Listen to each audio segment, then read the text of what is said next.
are Immortals and TSM. Whoa! Look at the game we're about to get. Kobe, that is incredible that you just happen to be on the game crazy. at the top of your tier list right when the tier lists were done. That is impressive. Also, I'm glad we have like these interesting, not just like, oh, who's the best top laner tier list, but like who's exciting and whatnot. Fun stuff right now. Immortals versus TSM. This is gonna be a lot of fun. Immortals are still 5 wins above the playoff bubble. They are doing well. They are getting closer and closer to locking in their spot in the postseason. Good luck to them to keep that one going. TSM locked a while ago, but they're still fighting for the top spot. They came into the day 1 game behind 100 Thieves, and they're going to try to keep that one going well. Currently, they're in possession of a playoff bye. Yeah, and they just upset Cloud9 yesterday. Big upset win for them. I will say that in Champ Select here, I felt a lot of focus for me is always on Xerxes, and his Diana play yesterday was quite good. It's a premier jungler right now. I feel like giving away the basically unforetold, first pick, kind of assumed pick here for Immortals should come with some sort of, target ban on the side of TSM. Take something, get something back here with the 1-2 for them, because not only does he feel very, very efficient on, AP carry junglers, but the rest of the team has been playing quite well around that style of play. Would love the revenge. Happy to see it. It's an AD solo laner to complement AP carry. So I will point out Riven is one of the strongest counters to Gwen. I know Huni has played it. There's a notable clip of him at Worlds getting a Quadra under his bot lane tier 1 turret. I think I've heard that call before. I think I have too, actually. There was a nice Taylor Swift song, I think, going alongside it. But yeah, Revenge and Huni both actually Riven players. I don't think we're going to see it, but it really could be a possibility at some point down the line. I mean, it's a possibility now. I want it to be a reality, though. I want it to be. It's always a possibility. Don't give me that garbage. Hey, if it's banned, it's not. But you're right. Otherwise, I agree. I want to see it one day. Lily, I think, is outstanding. She is actually a viable top laner as well. She is a top jungle flex. That said, she's been out of the meta for so long. I think not a lot of players have reps on it. And unlike things like the Tom Kentry work and where like he was disabled for 2 weeks, Lily is like, well, she got buffed like a week ago. She's on. Did you practice in time? Yeah. And I think in the future, like, she will be a reality, and in more teams' drafts. I know we've seen her in the LEC some. I think we expect to see her from a couple of teams the rest of this week across various leagues around the world, but is a viable option. Regardless, TSM would rather have Diana as their AP jungle choice. Ziggs has been increasingly a popular bot laner. I know Insanity has played it himself in weeks past, but Ray's played it most recently, and I expect a bot lane. Or Renekton needs some attack damage for basically all the rest of the picks there for Immortals, since they are very AP heavy in their first 2. Insanity's been good on both of those. The Tristana, I like that too. Insanity, definitely. Tower Destruction combo of Ziggs plus Tristana works wonders. Does. Lee Sin gonna be grabbed. So we'll point out that Lee Sin and Gwen both are flexible across solo lanes and the jungle. Ziggs, of course, flexible across mid and bot, though I expect bot. But with this pick in, you don't know for sure where everything is. TSM get one final grab, and the bans come in. I wonder if they actually want to grab something like the Nautilus, bottom side first before the support bans for Immortals start coming in. Okay. Guess they don't. Instantly answered Huni's favorite champion as of the last month, basically, again. And as everybody else is starting to stop playing Lane Nocturne, he still went on it. He actually played it very well. Nicely counterpicked and nicely piloted by him. So even though it was significantly hit with the 50% reduction on the passive for minions, I still have a decent amount of confidence in him to play it. And guess what? It's paired with other divers here. Diana definitely synergizes. So, and especially Kalissa's going to be throwing somebody in there. Yeah, I will just personally say I'm not a fan of Lane Nocturne. Yeah, he might play it well. We'll see how it goes, but I really do think there are better picks available for matchups and game states in general. But we'll see how he pilots it. End of the day, champ select of one champion is not what makes or breaks a game. Just think there's replacements. But the bans come through. Galio off the table. Tristana is banned away, so TSM agreeing with me that that's the front runner here for Insanity. See if Lucian joins that one as well. Of course, Ziggs can still go to mid and they pick something else, but we'll see if they even ban a conventional bot laner here. Varus is left up, for example. That's a really highly priced pick. Could easily be seen. So probably Immortals follow up with a Leona Nautilus here, trying to take away some of these options for Kalista. Already the Galio, I like taking it off this one. It adds so much more to the dive, you know. If even coming from a support position, if there's a Galio ultimate, regardless, coming on top of Nocturne Diana, you are in a very big, dangerous scenario for that engage. But they actually opt to take the Lucian out instead in favor, you know, taking away. Even though TSM was highly critiqued for their Lucian play with Power of Evil on it, it's still very, you know, powerful in the current state of the game. Alrighty, Leona grabbed for the aggressive bottom lane. Kalista, Leona, very, very scary. Tom Kench, Terry, Zillions, mostly support hovers. I do think Tom Kench is good, though. And I've really loved, too, the Leonas roaming around with the Diana because of the pick potential there. You have so much CC and definitely enough damage to win a lot of skirmishes if you even get sight of an opponent champion. So it makes it very easy to get vision for your team. And when you're the team that has the Nocturne ultimate, the dive threat coming through, and a lot of early power there for a side of TSM, they're setting themselves up for a lot of these early roams through enemy jungle to get deep vision and then try and go for picks.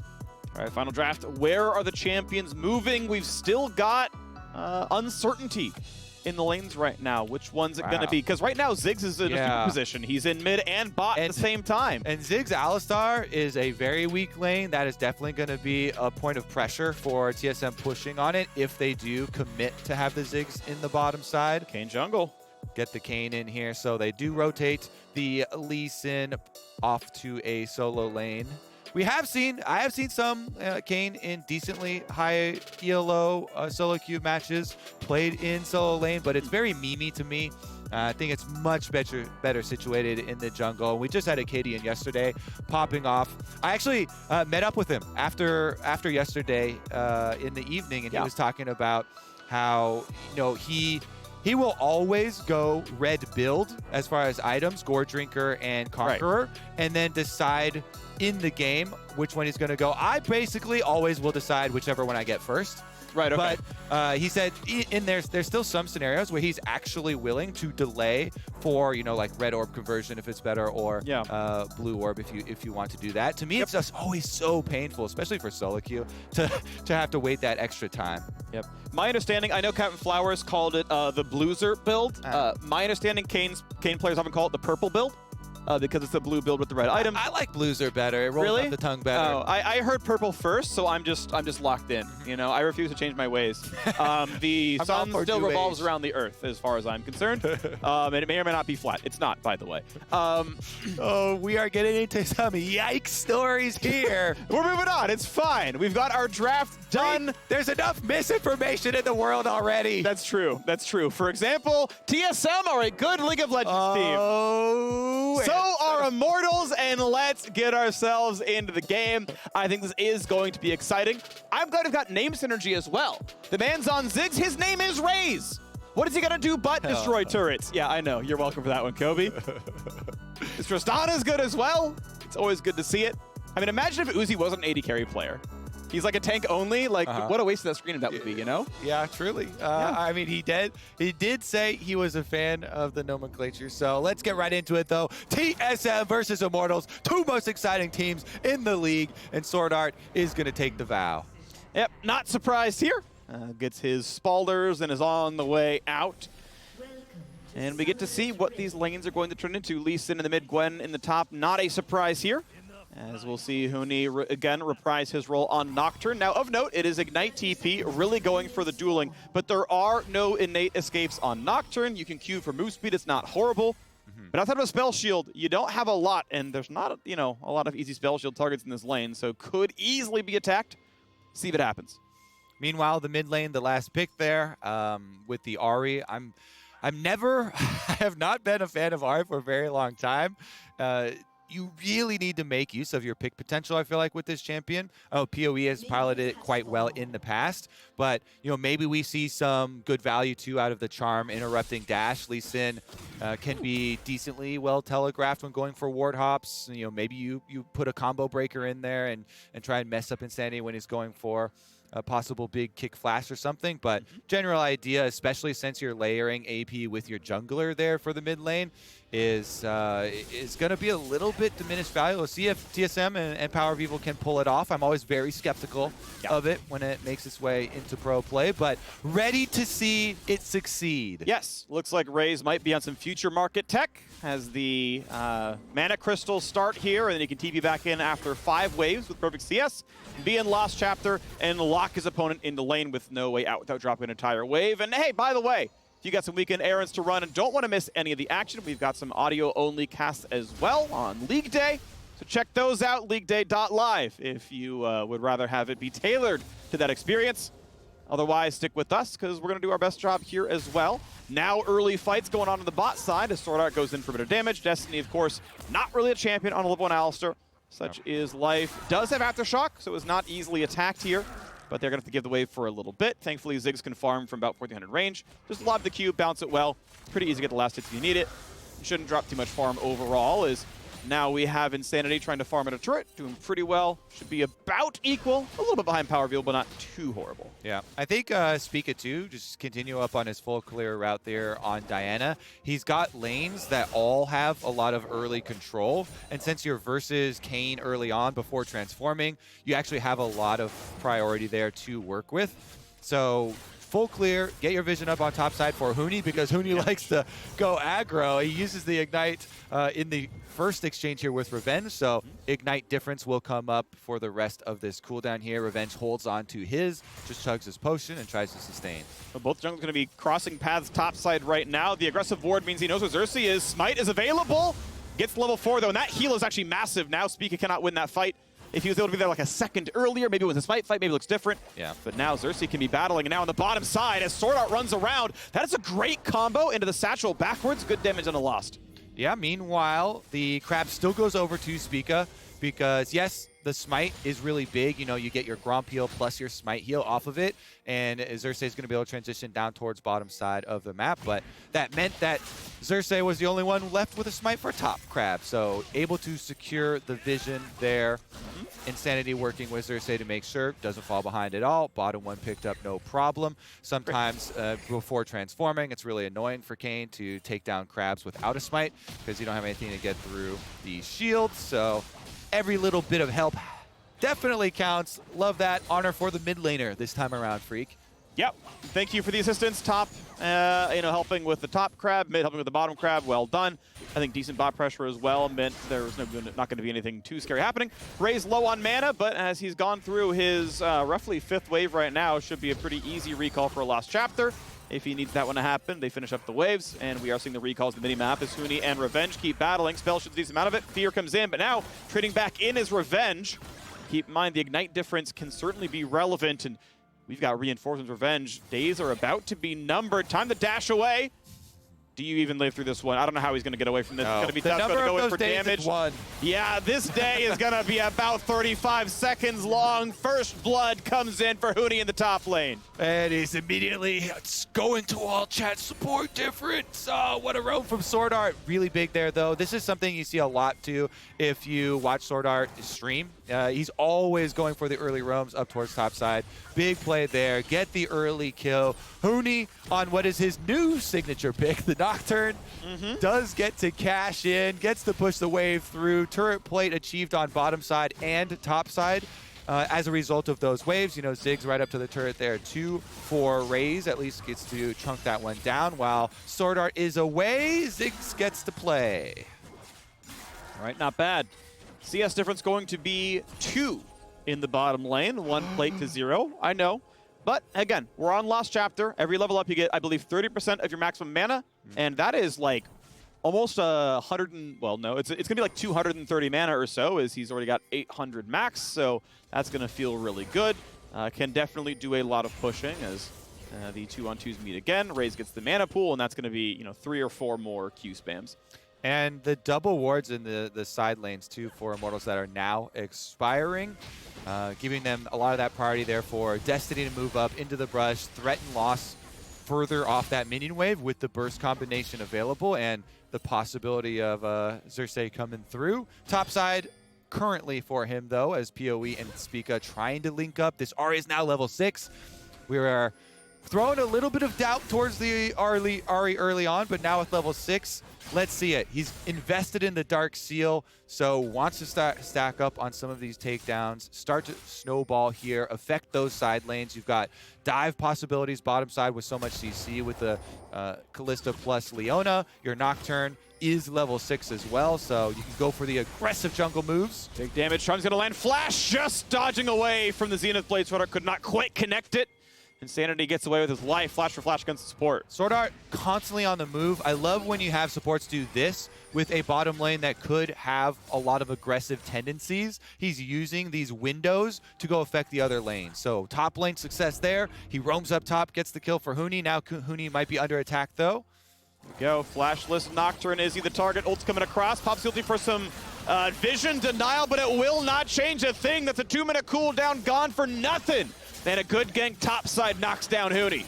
Yeah, Pleasures, they get some nice orbs off of it as well. Very efficient gank. Gets the kill money on the Kayn. And this is going to be a turning of the tides. No teleport means guess what happens to that big old minion wave freak? It's all down to the tower. Gwen's got it right up there. Revenge pushes it in.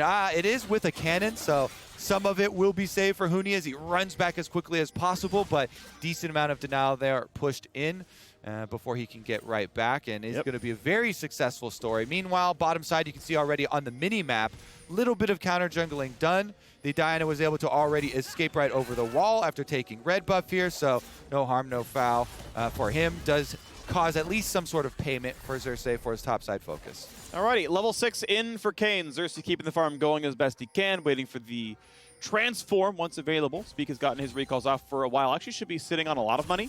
Just has the Hextech Alternator that is about 1,000 gold less in inventory than Xerxes has. So as he's moving toward what is definitively Gore Drinker. That is the only build from those components. Not that we are expecting much else, but just confirming that is what he's going for.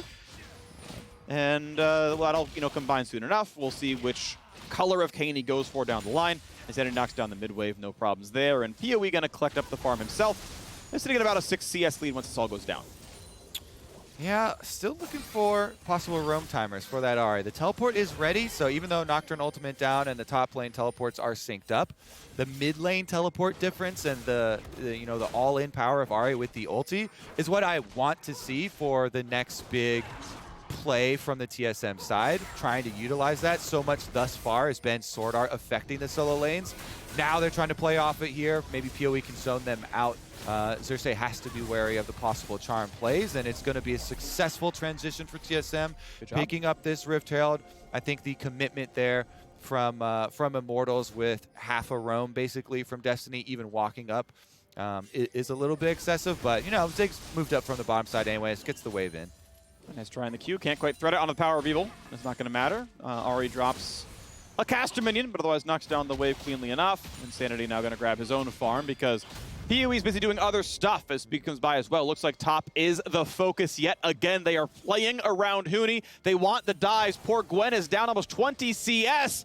Only got 69. That's not going to be very nice. As now it's in a 1v3, trying to stay alive. Gets the shield, but it's not going to matter. Knocked down. The Ignite gets the last hit. And guess what? They've got a wave. They've got a Rift Herald. They've got a kill turret in a second. But Xerxes and Insanity are here for a bit more. Can they find the little bit of damage they need to kill Huni off? Insanity might follow the Q, indeed does so. Pulled back in though, hard CC comes across, and here comes the rest of the team. Huni is going to die, but now Xerxes, can he live? Can he jump into the wall? Can he jump away? Not likely. Destiny finds a stun, but it's not gonna matter. 2 for 1 in that fight. Favor a TSM. This turret gonna fall right after. Yeah, they went at Huni, and they did get him, so if the quest was just about killing Huni, then technically completed, but the cost is devastating, Freak, because all 3 members now of the top side of the map for TSM are at the top of the gold charts. This top triangle so inflated now for TSM, picking up so many extra kills. The tower on top of it, and this opens up the map now for them to make use of these roaming solo laners. Both teleports at the ready. Yes, they did just use Huni's ultimate, but cooldown already is fairly short. Well, Ray's just sitting here farming. Down a bit of farm as the wave equalizes. It's about -8. So good job Lost getting his golden come. They've only lost a single plate on the TSM bot side where they've been roaming everywhere else. I like this focus from TSM towards the top side. They continue to push on this revenge lane. They get the kill. They have the Rift Herald, so it's ideal situation. You get to execute the tower. It's actually more beneficial because of the bit of an overstep there from Immortals. Nice charm from PoE, by the way. We were looking for the Ahri setup off of Safeguard entry from Lee Sin. He does nail it there. They're able to finish off the second kill too, so they get paid in a very big way for it. And it makes it very easy now for TSM to play the rest of the map. They can transition back down to bottom side, pick up their dragon. It's a little bit later into the game, so the early stacking isn't going to provide tremendous amount of threat, but they have the goal now to push Immortals off of these objectives, and the overstep there on the chase from topside for Immortals just made that play so much worse for them than they needed it to be, even though it is started off with a very proactive play from TSM. All right, first dragon on the board. TSM starting the stack in basically everywhere. Every single lane is a farm lead, and they've got a gold lead in every spot of the map as well. Yeah, TSM are just smoothly coasting to a mid-game transition here without any roadblocks in sight. Even on top side there, Huni, I guess he didn't get vision. Big wave is building, so this is the one area Immortals can try and pressure on, and they're going to do just that. Maybe they even send Lee Sin up. The wave is already getting very close to the tower, though. Xerxes has his Kayn ultimate. He can go in, get aggro, drop it by jumping inside. Okay, they go in for the outright tower dive. One plate gone. Revenge going to be feared. Not on aggro just yet. Nocturne comes in. TV's coming across now as well. Do they have the burst damage is the question. Kayn dives in. Kayn dives out. But they've traded top laners, and the charm is perfect. The second kill comes across. Kick, follow. Insanity going to get himself one back. 2 for 2. This fight right now started by Immortals, ended equally, but now Raze with his teleport in there as well. Going to try to finish the top turret. Yeah, he's going to push as hard as he can. Meanwhile, TSM will push on both other lanes because of the full commitment from Immortals towards that play. Again, they go at the king. They go at Huni. The star of the show early on for TSM Freak. They do take him, but PoE teleporting in gets the counter kill, and they still have Huni's teleport to try and answer. It is on a minion because he knows the tower is about to get executed. Well, Huni, yep, forcing the flash away, and now, as the control word is down, Raze is on the way out, but Swordart's behind him. You got Destiny nearby. They're not even going to bother. They know he is dead. He is out of mana, and Huni manages to grab the kill with some support from Swordart. So necessary that the teleport is on a minion and not a tower. I've seen that one messed up many a time, and the execute comes through, but Huni gets his revenge. So in the end, Freak, while Immortals do make one of the few counterplays they can continue to push on this area on top side of the map, they commit so much to it. TSM actually got a lot back in every other lane, pushing both mid and bottom back and still teleporting out for the counter kill. And 300 gold denied and grabbed by Speak as he takes the entire western jungle away from Xerxes. That's beautiful right there. It's a really big extra capitalization after that kill. Yeah, one of the biggest things about getting a kill in League isn't just your golden experience you acquire from it. It's your map pressure, your power play. Yes, there's now a deficit on the side of Immortals, and you always want to mine as many extra neutral resources as you can off the map in that area. So Spica, I just have to say, well, again, he's been so consistent for TSM, doing a lot of these smaller plays, these value plays for them to really keep this team afloat. While there are, bigger stars at the moment in this game with a lot of the, kills and highlights going to them, still doing that diligent work, mining away and increasing this lead for the squad over Immortals. All right, money in the pockets, money to spend for TSM as they're looking at the next play. Rift Herald already back alive. Take the second one pretty early on. And still no dragon for 2 minutes, so why not just take everything? Fight might begin, though. Big knockup, good Ziggs ulti, and the first kill comes across. Down goes Nocturne, no escapes. And how about the chase down? Some slows once Revenge can get an auto attack, but he just cannot. He cannot reset the ult. TSM disengaged too well, so he cannot get the slow again. And that's going to time out without getting all of his ulti. But now Destiny is in. Headbutt into the wall. Lost will have that happen to his life. The Ren will not be enough, and Revenge is back on the board, slaying him. Another power play from Immortals, and they do need to force these, but it comes at a cost again. Can Raze juke? He cannot. He cannot. Goes in a melee range for the charm. PoE, a great start on the dive, ended by Spica. Mid lane tier 2 going to be ended as well. He's doing a good job here with this Ahri, continuing to force plays. You know, you're not allowed to dodge. You're not allowed to use Gwen W. He gets right into your face for these numbers advantaged plays. And Ahri is connecting over and over. So TSM finding that value with the pick there. Here's another look at the mini-map, by the way. So Immortals, they've got a very strong power play up here. Good commitment and charge. They're going to get some kills back, some gold for themselves. But you saw also the communication immediately from TSM via the mini-map. They immediately disperse to try and push towards mid. They don't chase down. They don't try and pick up on some of the lost cause that they have towards that top side of the map with that play. Instead, looking to get something of value elsewhere on the map. And PoE, Ahri charms right in. Ziggs point blank goes down.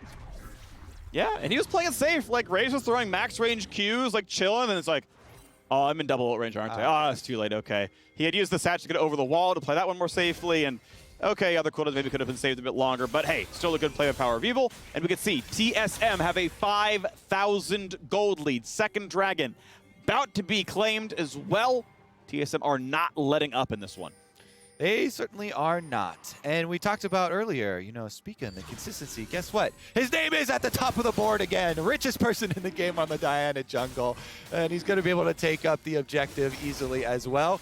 If we to get a TSM vision toggle, you can see they already set up super deep wards through the red quadrant of the jungle, allowing that super long push on bottom side. But Rift Herald number 2 will ensure Nocturne dives in, very big damage, but will not kill the Ziggs. Ulti's going to be a complete flub, and Huni gets away with his life. Speaking out here as well, Raze at 5 health, dies to the rest of the ultimate. Huni will finally go down to Destiny, but it's a 2-for-1 soon, I believe. But no, right now, TSM cutting back, Power of Evil burning down, will die. Xerxes finds it, trade it back though again, and now it's time for a revenge run for his life. Xerxes going to drop, and that's TSM taking that fight, I believe. 3 dead on Immortals, only 2 dead on TSM. Valiant effort there from Immortals. They know they have to scramble. They know they have to force these fights while TSM are separated, and they do get, again, a couple, but TSM more trouble than they're worth there. After the collapse, Lost comes up from the bottom side. They corral the rest of them with 3 dead on the map. TSM still get out to push out the extra waves, and will still get more value out of the fight. Spica being able to clean up that last kill over the back of the Raptors. Here's the attempt, though. TSM trying to assassinate this Ziggs super early on. Stopwatch buys some time. Here in the spread out fight, though, if Insanity doesn't land that Q onto Huni, I think you're right, and he just gets out, and they don't get the extra gold paid for themselves here, though. PoE flashes over, instantly answered by Xerxes, and so TSM will collect the extra 1 and the extra map pressure. But the scramble that Immortals are pulling off here in some of these fights, you know, especially considering Nocturne Ultimate, has been admirable considering they're so far behind in gold and trying to fight their way out. Yeah, well engaged by Huni though, right? Kind of dove into 3, but it was the right call. His team was ready to collapse, and I mean, he burned Raze down to 5% almost by himself. And now we get to go again. Doesn't have vision right now. Control it in the pit. Now he's going to be in range, going to be stunned up as well. 3v1, no fair. Revenge will get none. Just goes down without a punch back. TSM yesterday had so much control and were smashing in the game against FlyQuest as well, Freak. Looked very similar. Also, expertly using this Nocturne for Huni even early on in the game. Lots of good lane pressure for him, making a lot of good Nocturne ultimates. And then the comeback. It's after TSM had already secured Baron. They'd been dominating the map, dominating the game for so long, so I'm sure that that is what they're looking forward to here as well. Another very good early game from TSM. Early control, dragon stacking. We're approaching the point of the game. 20 minutes now, Baron is on the table. Same setup, I think, will be attributed here for TSM. They have the Callista, so you just ward up through blue quadrant of the jungle. PoE does face check.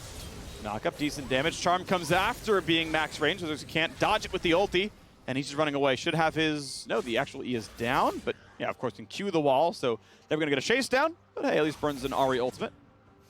And again, so TSM going to be looking for multiple control ward restarts here. Everybody gets one except the AD carry, and back out towards that Baron to try the similar sort of turn that they utilized effectively last time around. You've got Leona, Nocturne, Diana, and Ahri. if you get close to this Baron, TSM are looking for the turn. They're not looking to burn it down unless you allow them to get so many Ren stacks in and you're not contesting at all. They'll happily take it, but their turn is fearsome. So that's what Immortals really have to look out for. Maybe they get some extra vision. They go for the Ziggs ultimate possible steal combination. It can be hard sometimes to really keep a Kayn out of that Baron pit and threaten some of those steals. So TSM definitely looking to utilize their super long range pick. They're actually going to support Huni in his split push efforts first. Not a lot of these extra vision, resources, control wards being used up towards Baron quite yet, and they want to push on bottom first. And wave cleaned up as Huni shoves it in. It's going to meet again right in front of that turret. Knock up, decent damage, but can it kill Sword Art? A great satchel pulls him back. They might have it, but look at that. Kalista is ready to go. Lost pulls him back to safety. And Sword Art's still at 30%, plus some nice honey fruit. Eats some melons. Not going to have a problem there. At least Xerxes gets himself a camp. He is, by the way, Red Kayn. Has been that way for a while. You can see his W knocks up. That's when you know for sure that's what the ability is, in which form he's used. So he's going for the tankier option, way more Omnivamp, has the CC again, so better anti-tank and whatnot. Yeah, a lot better in the super heavy dive combos. And that's why, we've been looking for a decent amount of possibilities for Red Kayn because there's so many melee champions and a lot of dives, so you can get a lot of that Omnivamp value out of that Omnivamp and out of the kind of peel factor here with knock up on your W. Makes it a lot easier to land that when you are not chasing, when teams are diving into you, whereas Kayn's so much better at chasing down some of the more long-range threats and utilize more effectively in those scenarios. Because of the result there from the early incursion of TSM, easily able to back right out to Soul Point for themselves. Immortals, again, I like this choice. You don't want to risk too much just on the Soul Point. There are more valuable objectives that are about to come up very quickly. Baron is already on the table. That's where TSM will transfer to next. Keep up the split pushing pressure there on bottom side for Huni. He's a little bit vulnerable right now, but Immortals are trying to get vision up around the Baron first, and TSM do have eyes on them. Still 5,500 right now. The gold lead for TSM. Baron may be a concern as you're talking about that in the vision setup. It looks like no one's going to be able to jump this one early on. A couple of wards are in for Immortals. They're not going to get snuck against them, but TSM are going to start taking control themselves. They haven't lost the Baron, but they're going to start taking away all the wards and making it even more difficult for Immortals to do anything about this. Sterix Gauge done for the primary front line of Immortals now. Done on both the Lee Sin and the Kayn. Ziggs on Azonius, halfway to Void Staff. Wits End in is going to feel good for Kalista. I just want to go over how TSM cautiously swept. They group up, they waited here until everyone was available. Then for multiple points, they go down and clear out the different vision setups. So they're not risking anything as far as the possible comeback plays. You're always thinking about what is your opponent going to do next. And when they are down like this and you have so much control, they're oftentimes going to be setting up these surprise brush plays, the Fnatic, quote-unquote, plays of old. And so when you're rechecking area that has previously been under control of Immortals, very good, cautious play there from TSM. They are just going by the book here, and while there's no action, I think it's important to point out the more standard things that are done to avoid those. Yep, but as TSM take the recall, Immortals run right back in at the same moment and get all the wards back. But I feel like, yeah, TSM gonna just, come back down. Look, the wards are dying yet again. The one downside is the timing was awkward and the Scuttle Crab came up, and so it was able to be grabbed by Xerxes here. But you can see TSM happily running down, taking away as much of the jungle as they can. Immortals wanting to defend this part of the map, though. The proxy war in front of Baron. Smite is good from Spica. He grabs that one. How about the dive on the top side, though? It's a catch. It's Insanity going down way too early. And that is TSM with the power play, ready to push for Baron if they want it. Sword Art was channeling the Hex Splash right over that wall. What a positioning from him on the flank with Leona. And then Huni just pops a Nocturne ultimate. Surprise! Insanity thinks he's going in for a big play right into Leona CC, fully locked up by the TSM support. That's going to be a huge pick for them. Even though the teleport is ready there for Insanity, the flash also used, so the threat of that play next time around greatly reduced. Okay, trying to get away. Gonna flash the Q. Charm sidestepped. Raze stays alive, but burns absolutely everything on the escape. As now Power of Evil gets to just cleanly walk away from Destiny. Yeah, again, a lot of resources actually forced out of the Ziggs there. Just the ultimate from PoE, and he gets a tremendous amount of value still out of this. Ahri looking pretty good, if I don't say so myself. A lot of good aggressive play style here lining up for TSM. And 26 minutes into the game, soul point for TSM. Baron on the table for TSM, Freak. Now all that's left is the execution. See if they can find the one shot. Destiny does have his Abyssal Mask, so has that. So when he headbutts and he pulverizes, he gets a big damage amp for his team, and they can try to find a one shot on somebody. 2 items are in for revenge. Nather's Tooth is in, plus the Riftmaker. That's going to feel pretty decent, but can they kill TSM? Double Morellonomicon in for Speak It and Power of Evil. Stopwatch and double Zonias. Actually, double Stopwatch, as Sword Art has one as well. And the Wit's End is going to make Kalista pretty hard to kill. So good luck dealing with healing when there's Grievous Wounds on 3. Executioners in for loss. TSM have covered a lot of their bases here. And they're looking really, really good, spending their lead in a couple of really good spots. Such a high value plant right there. As the Scryer's Bloom scouts all members of Immortals in their attempt to pick off the Kalista, that gives full authority to Huni to push right up to this tower. So nice little pop there on the vision from Aloss. Does scout out the attempt at his life, allows his team an objective on the other side of the map. That's the cost of going for those plays that we kept lauding accolades at Immortals for, trying to pull off those 4-person picks, trying to pull off these comeback plays. If you get scouted out, you have to pay the price. People feels pretty safe, though. He's kind of on a flank play. Revenge coming down as well. Is this the fight that comes in? Xerxes coming around as well. Here comes Nocturne, and Lee Sin is far. It's a 5v4. TSM pounce right away. Raze is gone. They're going to get a second. Power View on a double kill. They're going to find a third. And Insanity walking out of his base going, where'd my team go? John Travolta memes pop up in chat.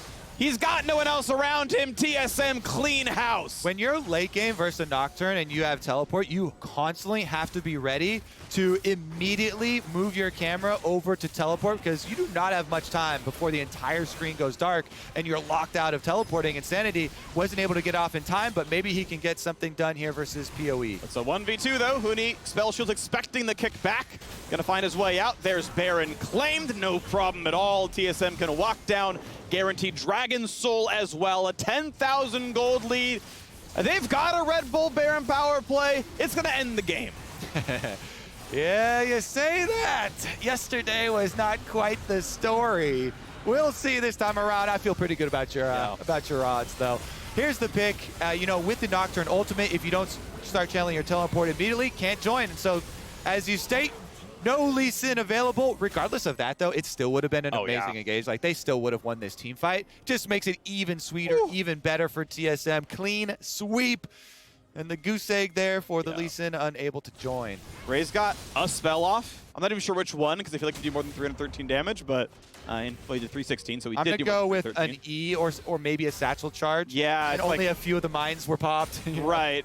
Yeah, it's like if you had Landers, it'd be more than just that, but, went for Ludens. It's not like a complaint or anything, just is what it is. And yeah, I didn't get that much damage done overall. And yeah, they just got dove. He couldn't get his ult or anything else, so pretty rough look. Because of a really well-executed engage, though. Again, to your point, these engages from TSM, they have put so much time in on these Nocturne comps that, Sword Art has been playing really well, rotating around the map early game, creating pressure, going for those deep wards that we talked about early on, allowing TSM these aggressive plays, and then they continue to apply that pressure with the global, making use of this champion. Huni has been using it quite well in lane and out of lane for the team. But here we are, Freak, once again, set up. Baron's acquired by TSM. They're knocking at the inhibitor's door. They have the Dragon Soul. Immortals are desperate. Sometimes your desperate engages are the best. Lost plays back as a result because, hey, Ahri's putting a bot side. Good luck catching an Ahri with flash and ult up. It's nearly impossible, and there we go. Uncontested. Bot lane inhibitor goes all the way down. Mid and top now have waves shepherded in, but those are the ones that are riskier, right? Those don't have free escapes. They played a bit safely, but here's Huni being attacked heavily. Sterix popped, could be killed. In fact, they probably have the damage, and indeed they do. Alone in mid lane goes down to 3, but Alone in bot lane Nexus turret goes down to Power of Evil. Now on his way out is ulting, dodges the Lee Sin Q, but because of that, counterpunch. Top side's being attacked. Top inhibitor is gone. Now Immortals with the TP play. Can they make the desperation kick happen? They push back one. Now how about the rest of it? They're gonna come back down and pile onto Kalista, and that's a kill picked up, but there is nothing to take anywhere else on the map. Baron's gone, Dragon's gone, Immortals get some gold, and the shambles of their base. Yeah, the damage done by TSM. This time, successfully destroying the inhibitors of Immortals. They get inside, PoE finishes up on the bottom one. He even took down the Nexus turret, so very, very flimsy Nexus here for Immortals that they constantly have to deal with split push, with semi-global attempts at their Nexus, at the game.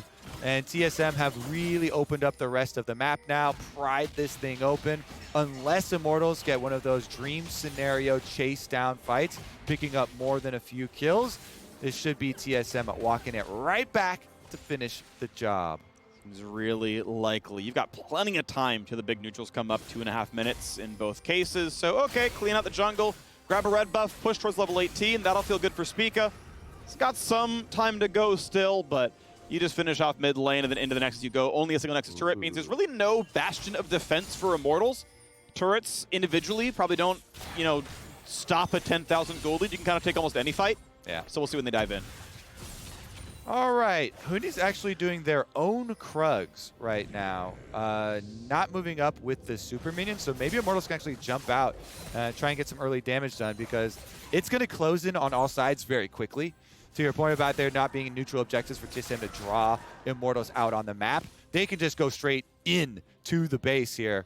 Only a minute level of defense available, and it's all going to have to be, can Immortals make the pick? Wow. Time is not working in their favor. They've got to find something quick. 3 buttons put Xerxes at half health from Power of Evil. He needs targets to hit to get his health, and it's not really going to work. Raze low, has to get his mana pool up from running back to the fountain. Home guard buff does pretty well there.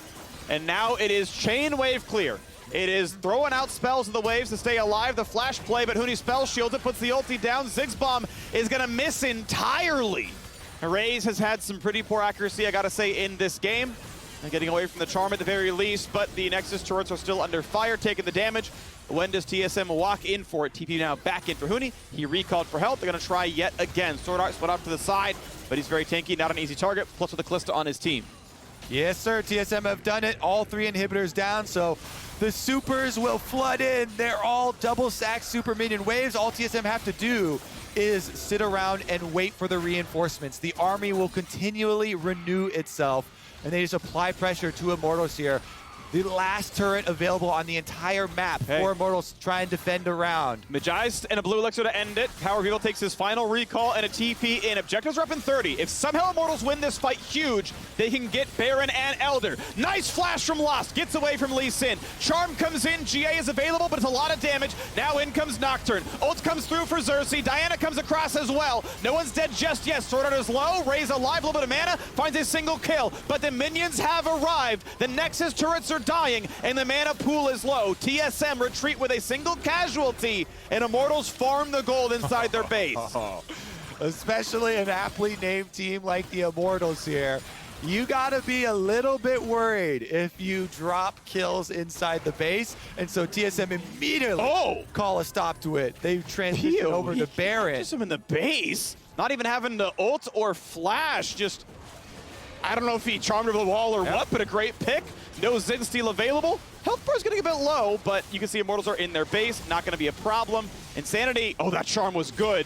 Not sure he's going to be able to get anything done. PoE finds 2 straight solo kills as the Baron goes down to Nocturne as a jungler should. And look at that, TSM 10,000 gold and 700 ahead. This poor Nexus turret nearly dead. Raze and Insanity still respawning. You can watch as they are going to die. How do you defend this one as TSM are walking in from the base, looking to close it out here. Xerxes healing on the fountain. PoE playing it safe. Ulti up in a few seconds.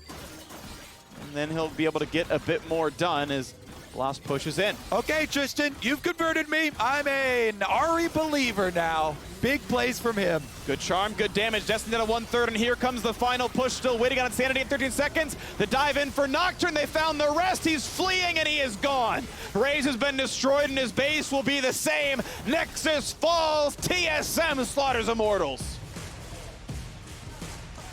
Power of Evil brings his Ari back out. TSM, they play so well off of the pressure, especially Sword Art with the early roams. You know, Huni's doing well individually up there, but when TSM continually apply the extra pressure, that's what really turned it off for them. PoE finding some good picks there through the middle too, able to finish it out this time around. I'm sure they're much happier here. You know, yesterday was first attempt, does get turned around on them in a heartbreaker, but clean it all up. I like Power of Evil on mages. TSM ran their AD mid-experiment for a while. The Lucian hadn't looked great. The Lee Sin hadn't looked great.